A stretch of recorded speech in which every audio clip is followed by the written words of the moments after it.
Ô, glória!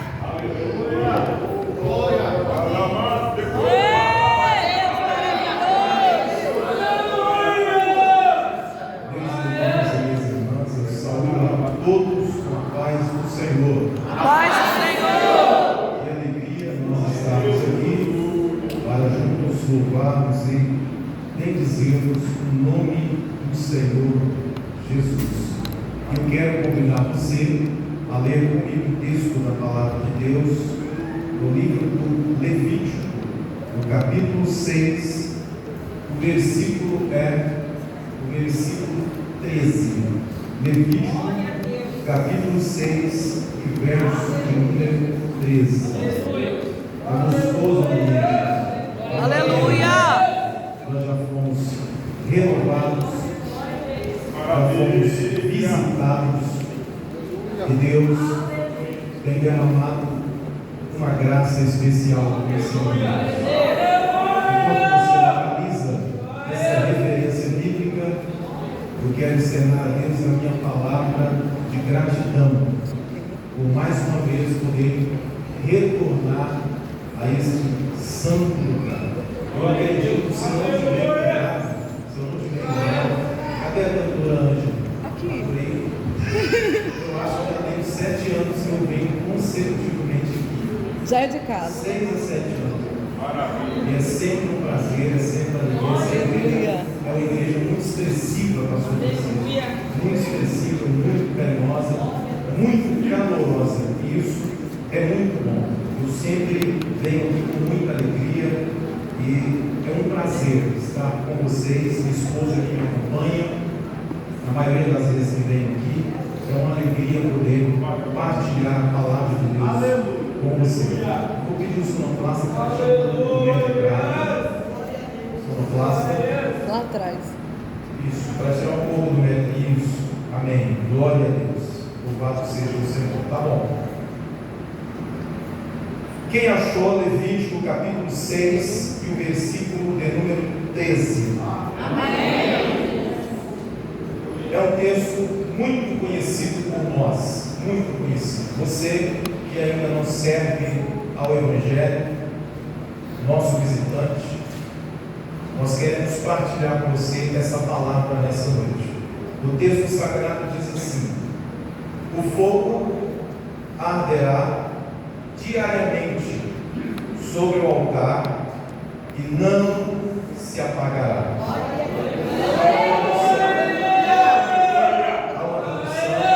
Há uma tradução que diz assim: o fogo arderá continuamente sobre o altar.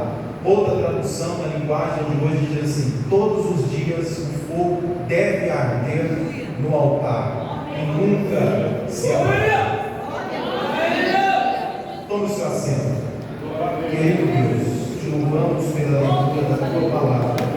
Fala conosco com bondade, é a nossa oração. Amém. Eu sou cônscio de que não existe mensagem boa se Deus não for com o pregador. Então, há uma tradição que diz que a mensagem só é boa quando o pregador desaparece e o texto aparece. Eu quero nessa noite desaparecer aqui e quero que esse texto venha aflorar no seu coração. Meus irmãos e minhas irmãs, eu sou muito observador e eu já observei aqui a ambiência do culto, já observei o ambiente espiritual e nessa observância minha, eu observei a posição do líder espiritual, pastor Francisco. Observei que ele, ao início do culto, ele saiu cumprimentando a todos da igreja. Você percebeu isso? Você percebeu isso? Ele foi até você, pegou a sua mão e desejou um bem-vindo, ficou feliz de você estar aqui. Isso é louvável. Eu quero aqui, antes de começar a pregar, fazer menção da figura do pastor Francisco e da pastora Duarte, esses líderes espirituais dessa igreja. Eu quero aqui de público parabenizá-los pela vossa dedicação, pelo vosso carinho. Há um livro de um escritor norte-americano chamado Dale Carnegie. Ele tem um livro que ele escreveu há mais de 85 anos atrás. É um livro que é um best-seller, já tem mais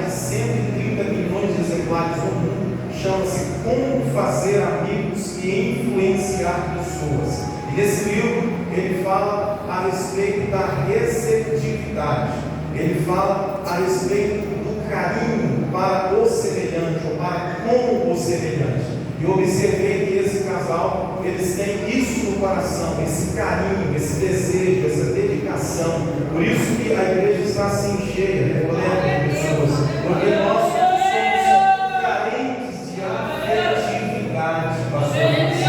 A afetividade nos chama a atenção. Eu quero aqui louvar a Deus pela vida desse casal que tão bondosamente nos recepcionou. Irmã Simone, irmão Flávio, obrigado pelo carinho de nos recepcionar também na nossa casa, com aquele almoço, e até agora eu estou com a barriga cheia. Foi muito bom. Eu louvo a Deus pela vida de vocês, pela vida do pastor Francisco.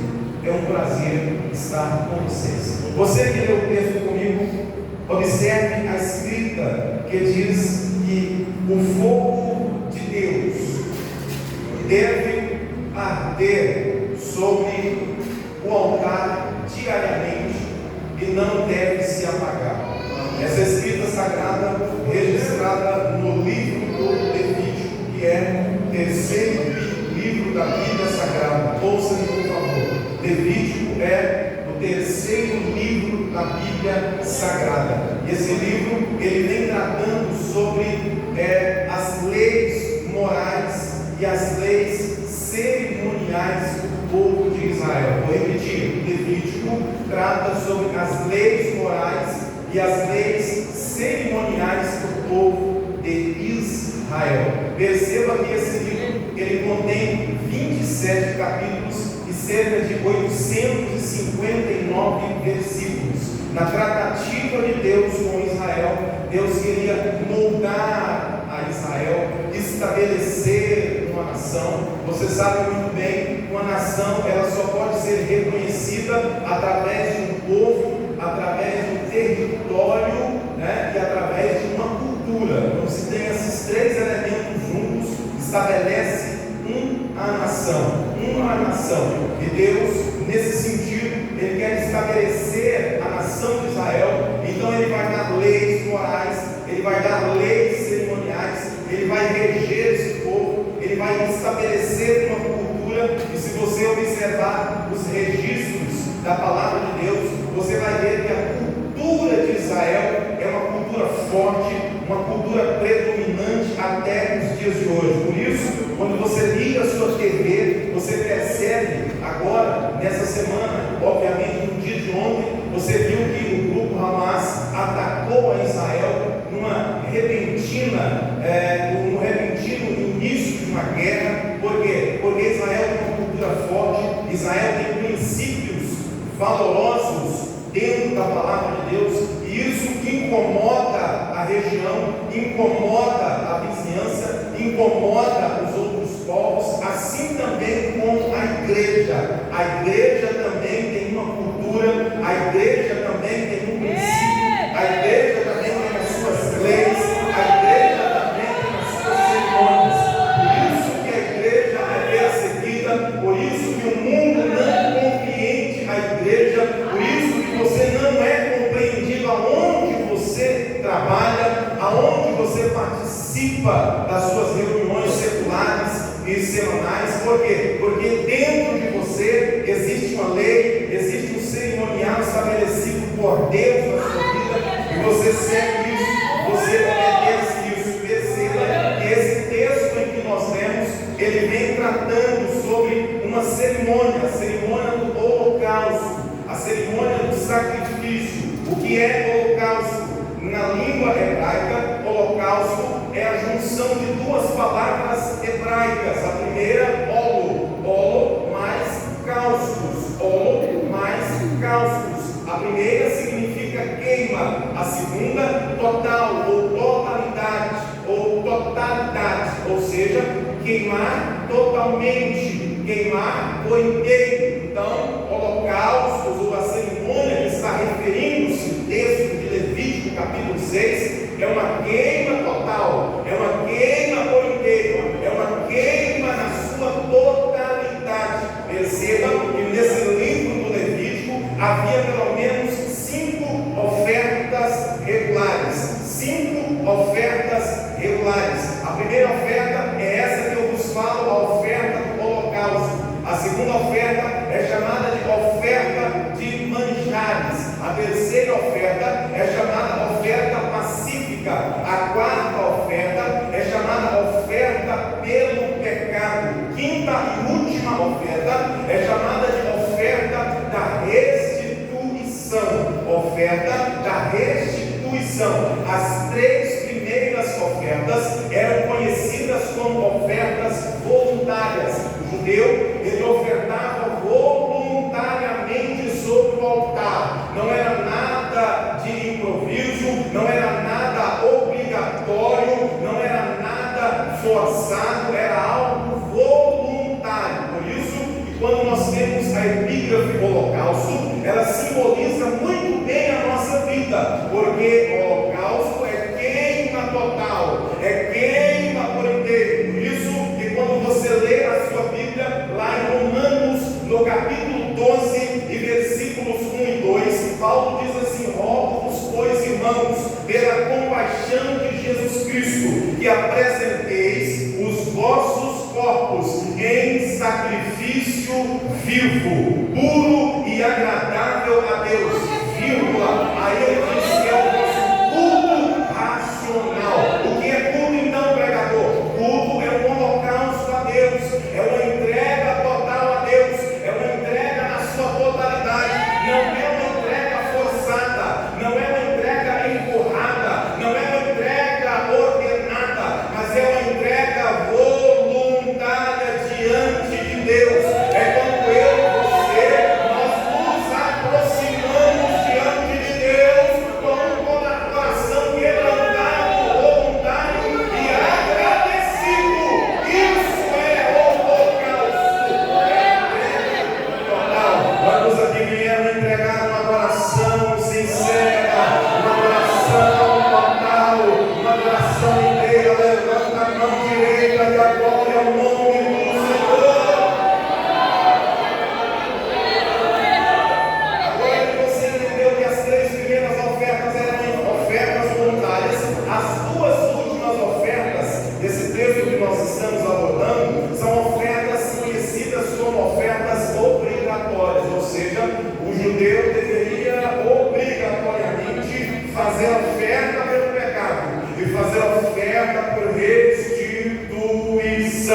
Por isso que o sumo sacerdote, ele deveria se apresentar diante do altar e receber a oferta daquele ofertante, e essa oferta pelo pecado, ela fazia ligação entre o ofertante e Deus, entre Deus e o ofertante. A oferta pelo pecado era para cobrir os pecados do povo, para que esse povo voltasse a ter comunhão, relação com o seu Deus. Por isso que quando Jesus morre na cruz do Calvário, olha para mim, me entenda, quando Jesus morre na cruz do Calvário, a mesma oferta pelo pecado é tipificada ali, porque Jesus, com os braços abertos na cruz do Calvário, ele estava dando as mãos ao homem pecador, ao homem caído, ao homem separado, ao homem que estava distante, ao homem que estava desviado. Jesus dá as mãos a esse homem, e esse homem novamente, através das mãos de Jesus, é ligado novamente ao Pai. Isso é oferta pelo pecado, porque o sacerdote entrava uma vez no Santo dos Santos para oferecer oferta a Deus, mas Jesus, quando morre na cruz do Calvário, ele morre também só para que esse homem tenha relacionamento com Deus. Se você está aqui hoje é porque ele morreu pela tua vida, para te justificar, para te salvar, para te religar. Religião não é utopia, religião não é coisa perturbada na mente do pregador, não. Religião vem da palavra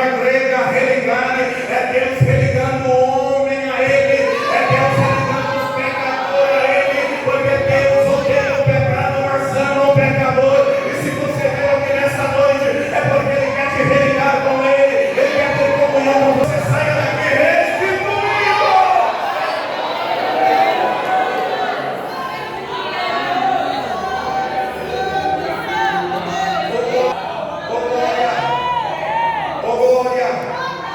Oh glória!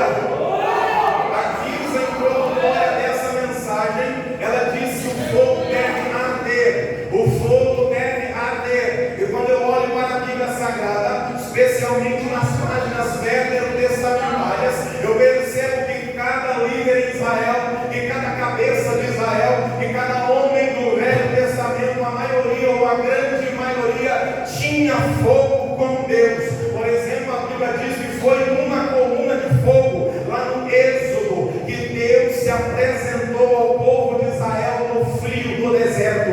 A Bíblia diz que foi com fogo que Deus destrói as cidades de Sodoma e Gomorra. A Bíblia diz que foi com fogo que Deus utiliza Sansão para incendiar a seara dos filisteus. Diz a Bíblia também que foi com fogo que Elias destrói os seus inimigos diante da face de Deus. Diz o texto que foi com fogo que Gideão derrota o exército medianita. Diz o texto que foi com fogo que Deus recebe holocausto sobre o Monte Carmelo. Diz o texto que foi com fogo que Deus batizou os discípulos do dia de Pentecostes. Diz o texto que foi com fogo e vai ser com fogo que Deus trará juízo sobre essa terra. Eu entendo então que o fogo é um modelo de Deus, que o fogo é um elemento de Deus, que o fogo é algo que Deus se utiliza para se revelar ao seu povo. Quando Moisés passa 40 dias e 40 noites no monte, diz o texto que ele ouve relâmpagos, trovões e fogo. Diz o texto em Deuteronômio no capítulo 16 que o meu Deus é um fogo consumidor. Quando o texto diz que o fogo deve arder sobre o altar, o texto está me impelindo a dizer que o crente que tem a presença de Deus não tem jeito. Ele tem que ter fogo na vida, ele tem que ter fogo nas palavras, ele tem que ter fogo no altar. O altar aqui tem uma tipologia, mas antes de nós entrarmos nessa tipologia, eu tenho que lhe dizer o que é fogo. Nós falamos sobre fogo, pregamos sobre fogo, mas o que é fogo? Fogo é a consequência da reação química entre 4 componentes. Vou repetir, o que é fogo? Fogo é a consequência química entre 4 componentes, chamado de tetraedro.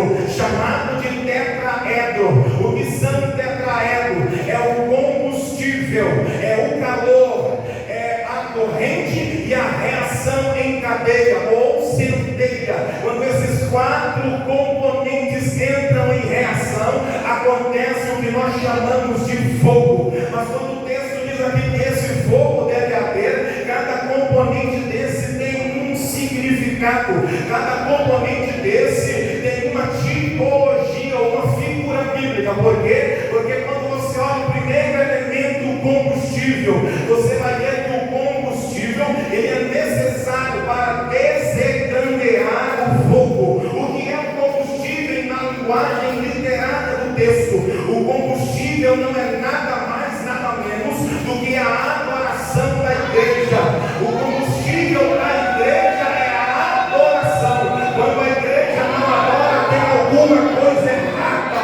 Quando a igreja não adora, está faltando combustível. O combustível é um elemento inflamável para que haja fogo.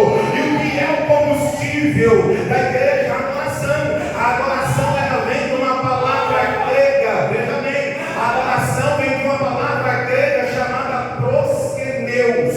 O proskeneus, que significa beijar, do verbo prosopopon, que significa rosto, ou seja, beijar o rosto. Beijar o rosto. Você se lembra de Lucas no capítulo 15, versículo 20, diz o texto que o filho que estava desviado, quando decide voltar para a casa do pai, diz o texto que ele vai andando de caminho para retornar a casa. Como você que veio aqui hoje, você veio andando de caminho para vir a essa casa. E o texto diz em Lucas capítulo 15, versículo 20, que de longe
Santo. A adoração, ela nos faz dimensionar o reino espiritual. Quando você adora aqui, os demônios não entendem, o mundo espiritual não entende, os anjos compreendem, mas as setas e os asseclas do diabo não entendem, porque às vezes você está na prova, você está na luta, você está na dificuldade, você está na crise, mas quando você chega aqui, você esquece tudo, você abre o coração, você abre o teu paletó, você abre a tua boca, você abre a tua mente e você adora. Isso significa dizer que tem elementos de adoração aí na tua vida.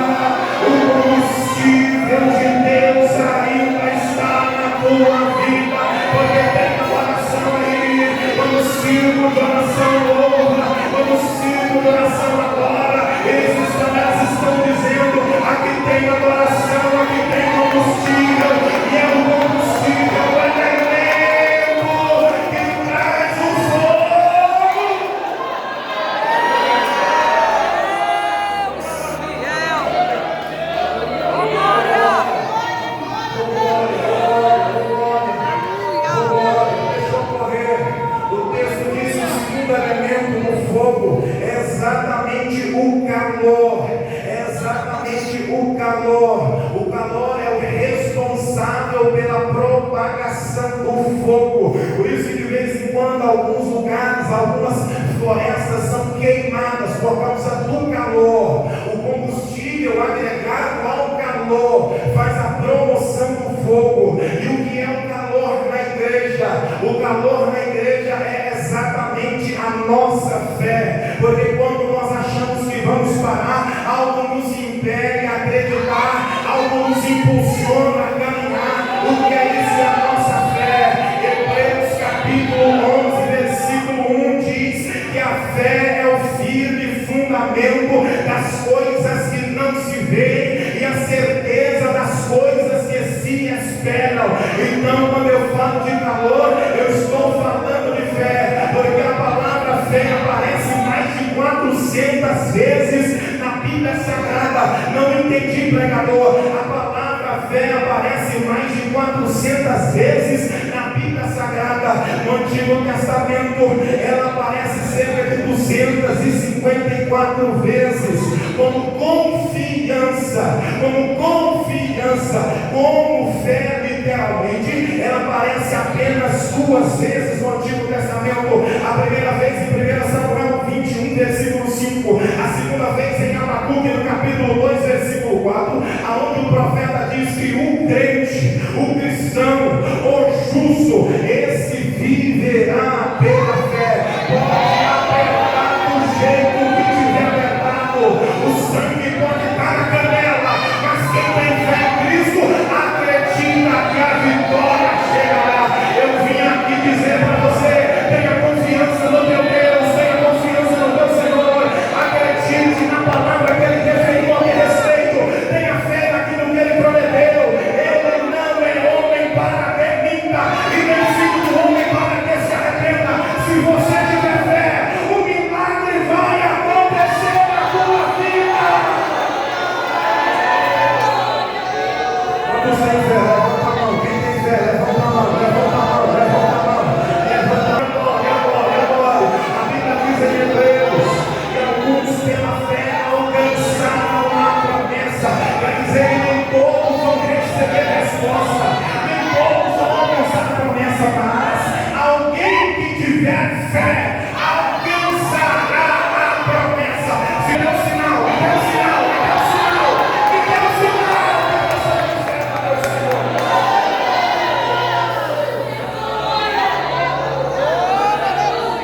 O povo vem junto aqui, pastor Francisco. O povo vem junto. Me ajuda a pregar nessa noite.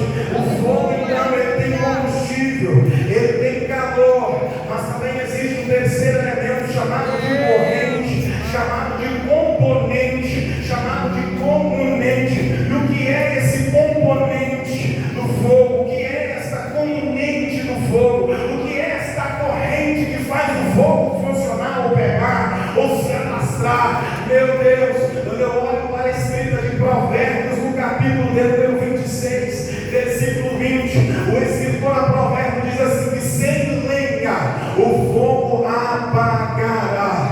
Quer dizer que para ter fogo tem que ter lenha, tem que ter lenha, tem que ter lenha. E eu vou dizer algo mais para você aqui: aonde tem fogo, até lenha verde, irmão Flávio, diante de Deus.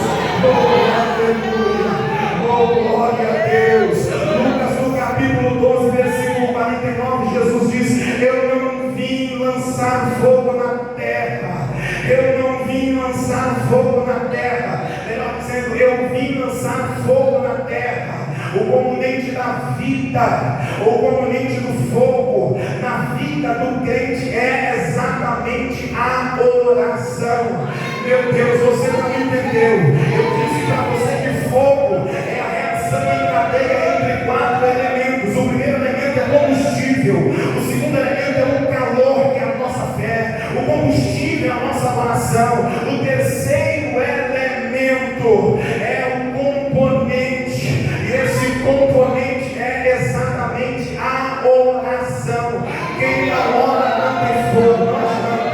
O circo de oração só é circo de oração porque elas oram, elas pagam preço na oração. E existem algumas frases da oração que eu amo, existem alguns momentos da oração que devem ser lembrados. Existe uma frase sobre a oração que diz assim: a oração não muda Deus, mas a oração muda o meu caráter. Eu vou repetir: a oração não muda Deus, mas a oração muda o meu caráter. Existe outra frase da oração que diz assim: não ore até Deus te ouvir, ore até ouvir a voz de Deus.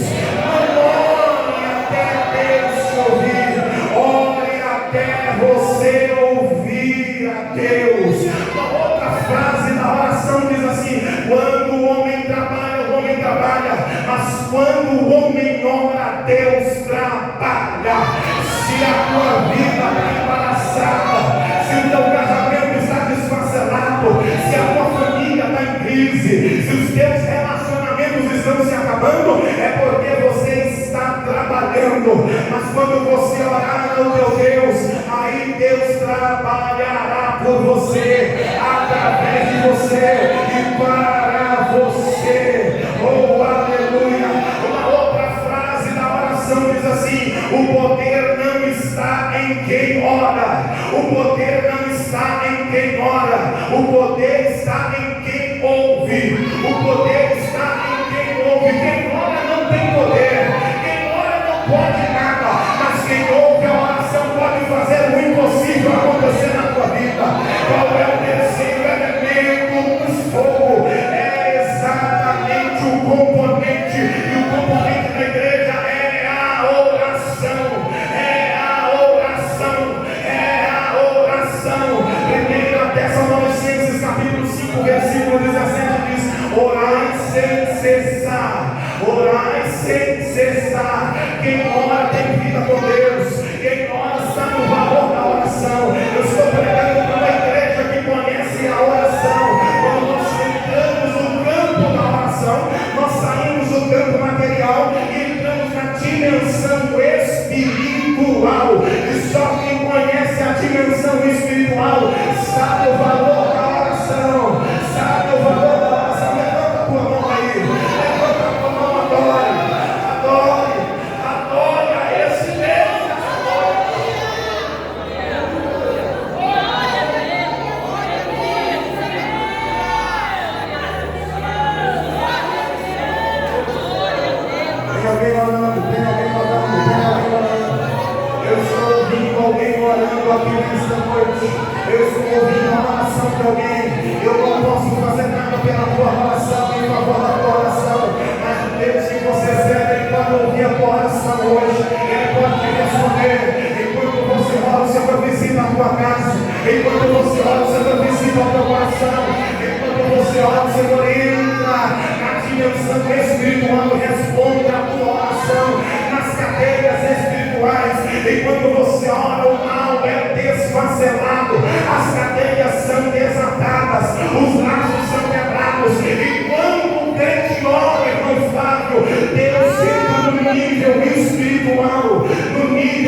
cadeia.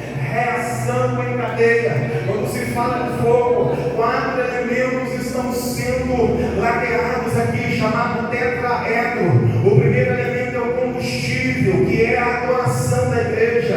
O segundo elemento é o calor, que é a fé. O terceiro elemento é o componente, que é a oração. O quarto elemento, reação em cadeia. Quando esses 4 elementos se juntam, acontece fogo, cria-se fogo. E o que é o quarto elemento, segundo as páginas da Bíblia Sagrada? Reação em cadeia também é conhecida como centelha. Centelha. O que é a centelha na vida da igreja? O que é a centelha na vida do crente? É a reação, o resultado de uma reação em cadeia. Reação em cadeia é centelha. E o que é a centelha na vida da igreja? É exatamente a unção na vida do crente.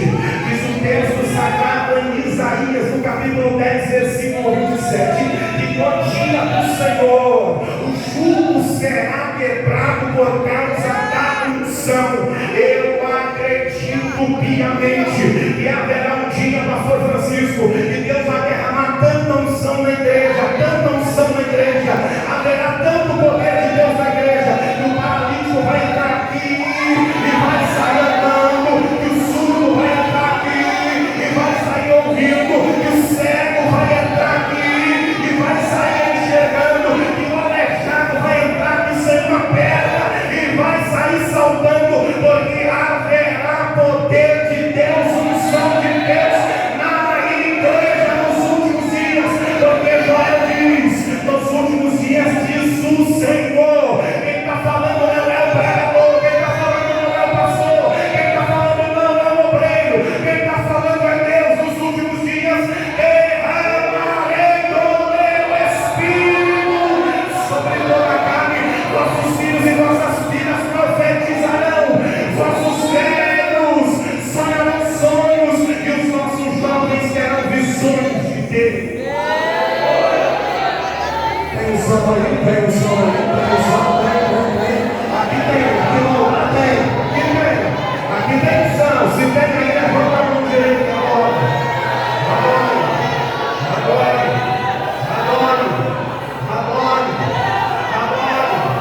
Adore. Se tem som aí, deixa ela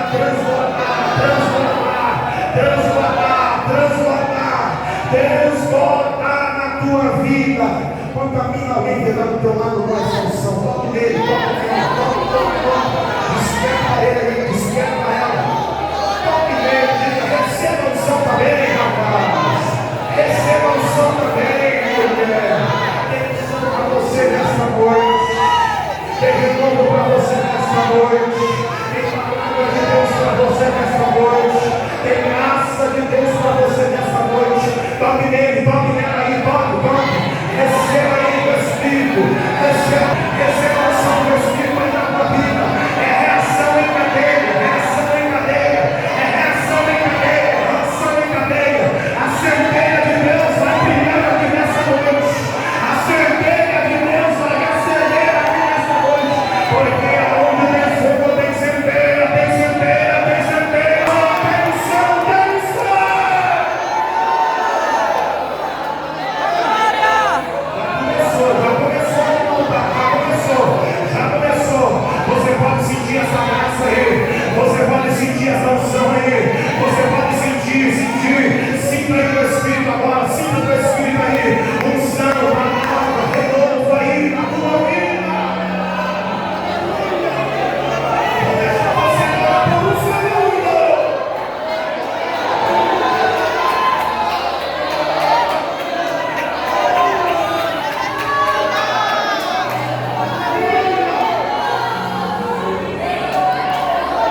Estou sentindo o movimento aqui. Ele está aqui, Ele está aqui. Ele está aqui nessa noite, Ele está aqui.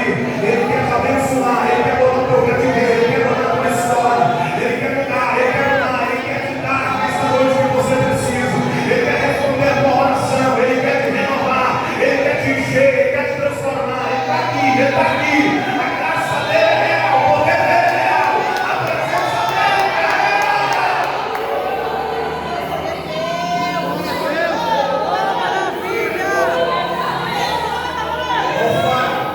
Alguém um dia perguntou para um pastor, o que é unção?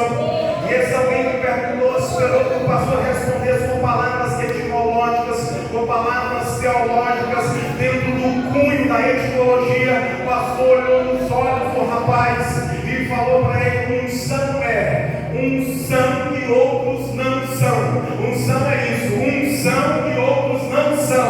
Quem é de unção tem unção. Quem não tem unção não tem, pronto, acabou. Você pode não gostar dela, você pode não gostar do jeito dela, você pode não gostar dele, você pode não gostar do pastor, do obreiro, mas você tem que admitir: ele tem unção, ele tem unção, ela tem unção, porque quando ela me abraça eu sinto uma unção, quando ele olha por mim eu sinto uma unção. Quem tem a unção de Deus? Tem gente que tem, ó, tem gente que tem, tem gente que tem, tem gente que tem, aqui também tem, aqui também tem, aqui também tem, aqui não tem, aqui não tem. Se você tem agora.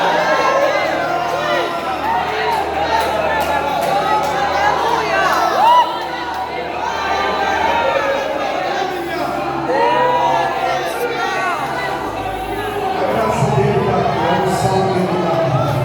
A graça dele, eu estou vendo a graça dele no meio do círculo do coração. Eu estou vendo a graça dele no meio da igreja.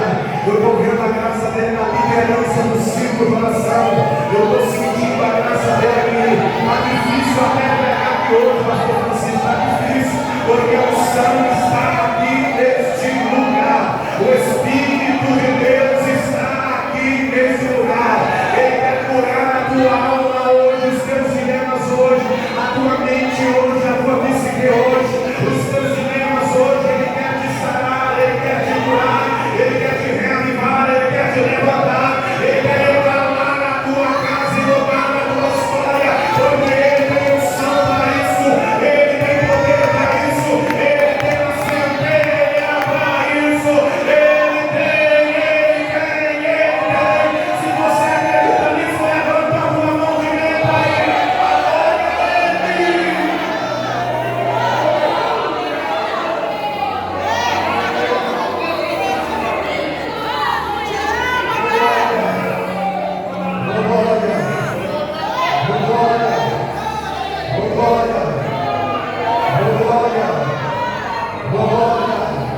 Agora que você entendeu o que é fogo, o texto diz que o fogo, e você entendeu o que é fogo? O fogo é a junção do combustível, é a junção do calor, é a junção do componente, a reação química, ou a reação em cadeia. Você entendeu o que é fogo? Vamos entender o que é altar. O que é altar? A Bíblia fala que o altar é o lugar do encontro. Era no altar que Deus se encontrava com o homem. Era no altar que Deus se revelava ao homem. Então eu entendo que a Bíblia fala desse verbete, ou desse verbo altar, cerca de 322 vezes. Mais de 300 vezes a Bíblia faz referência ao altar. A palavra altar, o altar é o ponto culminante do encontro com Deus. O altar fala da entrega, o altar fala da posição. Se você abrir a sua Bíblia no livro do Êxodo, no capítulo de número 27, o versículo de número 1, lá vai dizer que o altar ele tinha algumas dimensões no texto sagrado. Ele tinha cerca de 135 centímetros de altura, 2 metros e 20 centímetros de altura e 2 metros e 25 centímetros de comprimento. O altar, segundo a Bíblia Sagrada, ele poderia ser feito de terra. O altar poderia ser levantado de terra. O altar poderia ser levantado de pedras, mas não era qualquer pedra. Vou fazer um aspas aqui. Não era qualquer tipo de pedra. Deus havia feito uma observação: quer levantar o altar de mim? O homem dizia sim. Então o altar pode ser feito de terra, mas também pode ser feito de pedras. Mas não é qualquer tipo de pedra, porque no templo de Israel havia, pastor Francisco, pedras lisas, mas havia também pedras cortantes. E onde se encontravam essas pedras cortantes? Nas beiras dos riachos, dos córregos, dos rios, havia as pedras cortantes. Deus diz: se vocês forem fazer um altar de pedras para mim, não o fará de pedras lisas,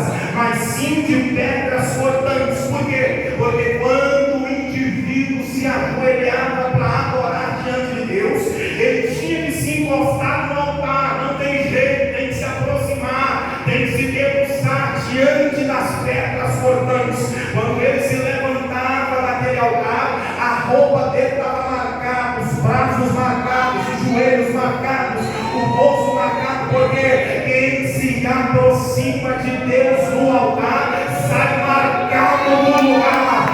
Não tem como sair da mesma maneira. Quem tem altar com Deus tem marca de Deus na vida. É por isso que Paulo escreve lá em Timóteo: eu trago comigo as marcas de Cristo na minha vida. Quem tem altar tem marca. Se tem altar aí, levanta a mão. Levanta a mão. Levanta a mão. Levanta a mão e glória. Porque tem marcas de Deus na tua vida.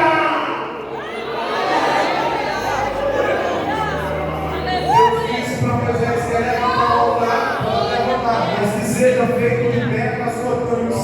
Mas o altar também, segundo o texto de Êxodo, ele poderia ser feito de madeira, ele poderia ser feito de bronze. Em último lugar, o altar também poderia ser feito de ouro. Salomão, quando edifica o pórtico ao Senhor, diz o texto que ele gasta quase 1 tonelada de ouro para levantar um altar de ouro ao Senhor. O texto diz lá em 1 Reis, no capítulo de número 10, 11, 12, 13, até o capítulo 17, quando ele termina de levantar o altar, diz o texto que ele oferece sacrifícios vivos ao Senhor, porque o altar é o lugar da oferta, o altar é o lugar do sacrifício, o altar é o lugar da adoração. Quem é que não se lembra de 1 Reis, no capítulo 17, quando aqueles filhos de Baal, 450 profetas de Azera e 400 profetas de Baal, eles fazem um altar de qualquer jeito, invocam ao Deus dele, mas Deus dele não responde, o Baal não responde. Alguém grita dizendo: fala mais alto. Quem sabe Baal está dormindo? Fala mais alto. Quem sabe ele responde. É porque quem não tem vida com Deus não tem intimidade com Deus, não tem intimidade com o Senhor. Eles terminam o momento do sacrifício, ele diz: agora é a minha vez. A dizer que o Deus que responder com fogo, esse será o Deus de Israel. Diz o texto que Elias desmancha o altar e levanta outro altar com 12 pedras, cada pedra simbolizando uma tribo de Israel. Ele faz um altar de pedras diante do Senhor. Diz o texto que ele manda trazer uma botija de água e derrama água sobre o altar. Como se não bastasse, ele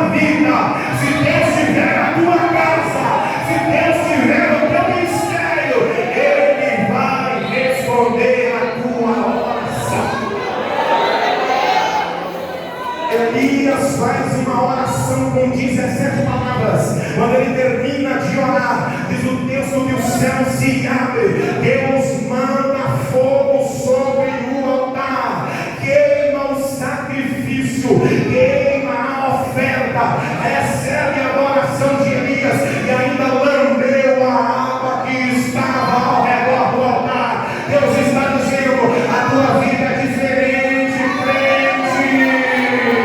A tua vida é diferente, meu irmão. Na tua vida tem fogo, na tua vida tem altar, na tua vida tem adoração, na tua vida tem sacrifício. Se você crê, levanta a mão e adore, adore, adore, adore,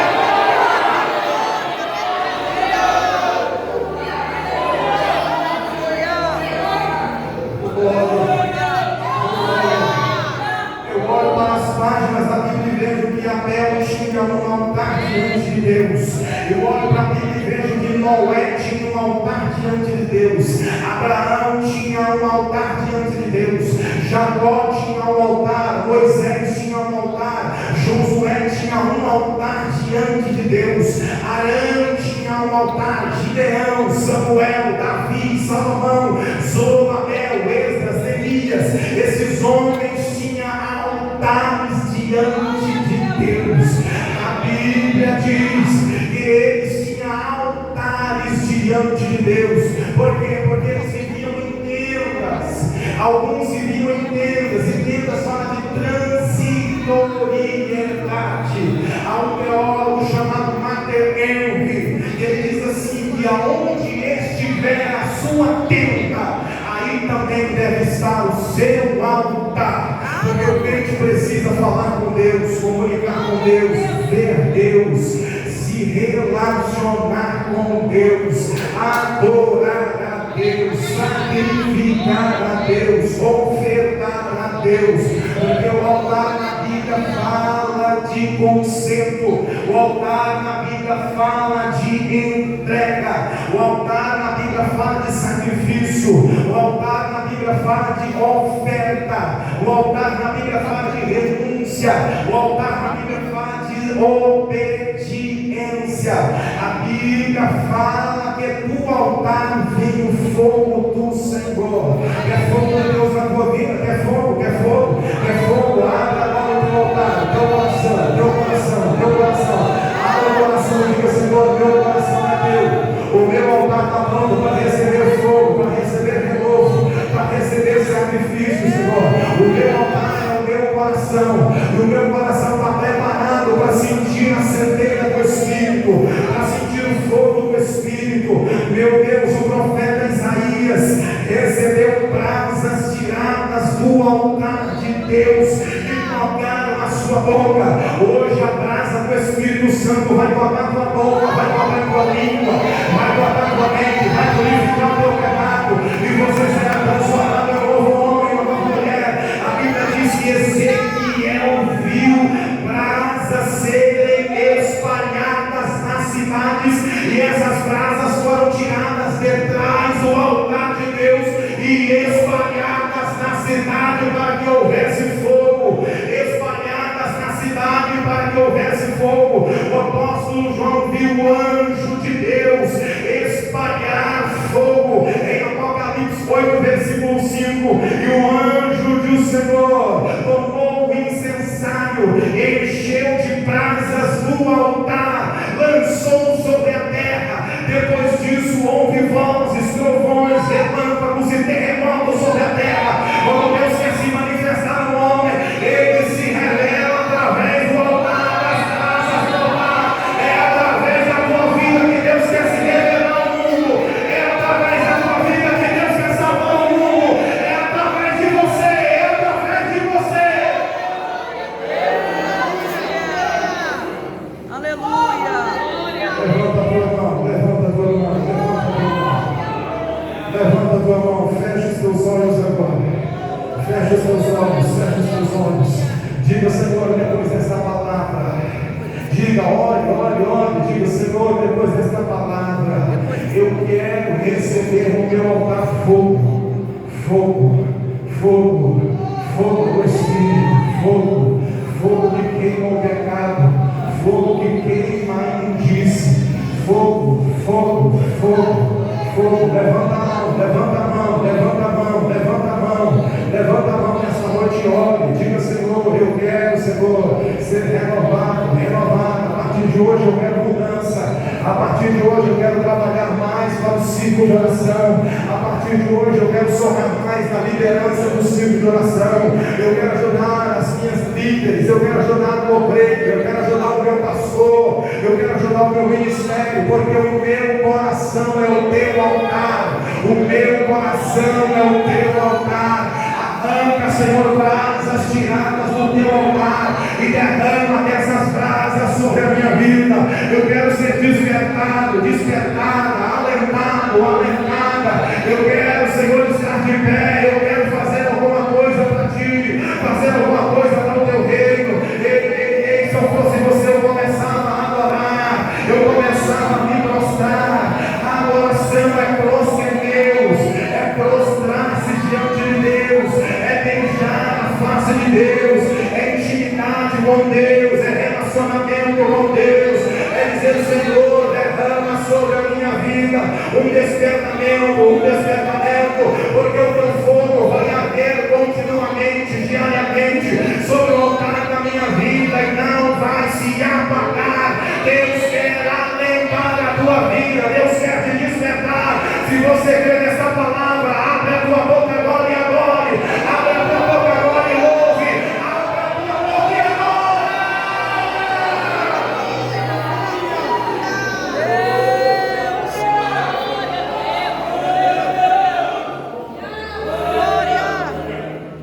Aleluia.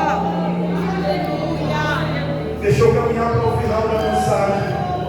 Deixa eu caminhar para o final. A Bíblia fala de pelo menos 3 tipos de fogo. 3 tipos de fogo. Qual é o primeiro fogo que a Bíblia fala? A Bíblia fala de um fogo chamado fogo purificador. E qual é esse fogo? A Bíblia faz a alusão do ourives. A alusão do ourives. O que